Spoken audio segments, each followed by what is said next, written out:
David Petraeus will be on the defensive when he appears this morning before top lawmakers on Capitol Hill.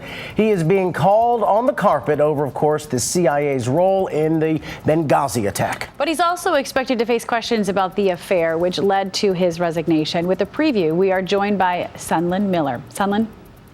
Good morning, Rob and Paula. Today is the day. It'll be the first time we see General Petraeus in public since this scandal broke exactly 1 week ago. General Petraeus today faces Capitol Hill.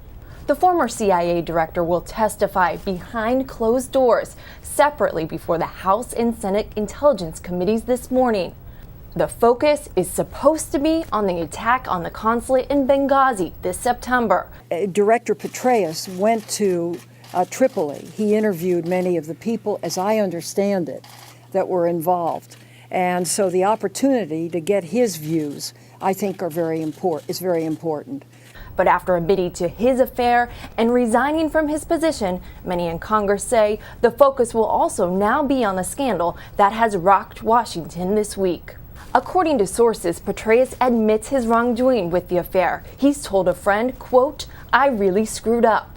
But many in Congress are saying more needs to be answered and will ask specifically if his affair with Paula Broadwell ever compromised national security. Attorney General Eric Holder is also under fire, having to answer questions as to why the FBI waited so long to tell President Obama that the affair was being uncovered. We made the determination as we were going through the matter that there was not a threat to national security. And Petraeus will first testify in front of the House this morning at 7:30 a.m. Eastern Time. He'll then be quickly ushered over to the Senate side for his second testimony of the day. Robin, Paula?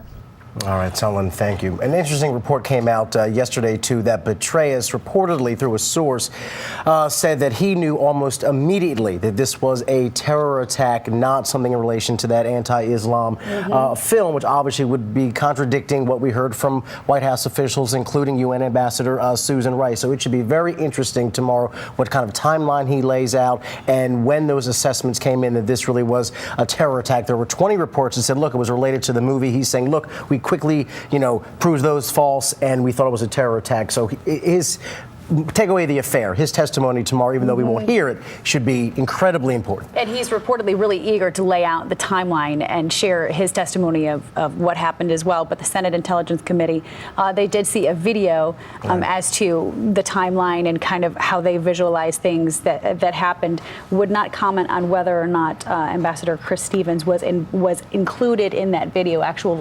legitimate visuals of him. But it's interesting. This one is going to be closed. But in 2 more weeks, the week after next, so 2 weeks from now, there's going to be 2 more hearings. Those are expected to be open. But this one is closed. And for folks wondering where the Benghazi matter is heading, besides Petraeus' testimony later today on Capitol Hill, there are 4 Senate committees looking into this. And of course, some senators calling for a special Watergate-style super committee of sorts to look into it. So lawmakers are seriously prying into this to get hopefully to the truth. So stay tuned, as we like to say here in TV land.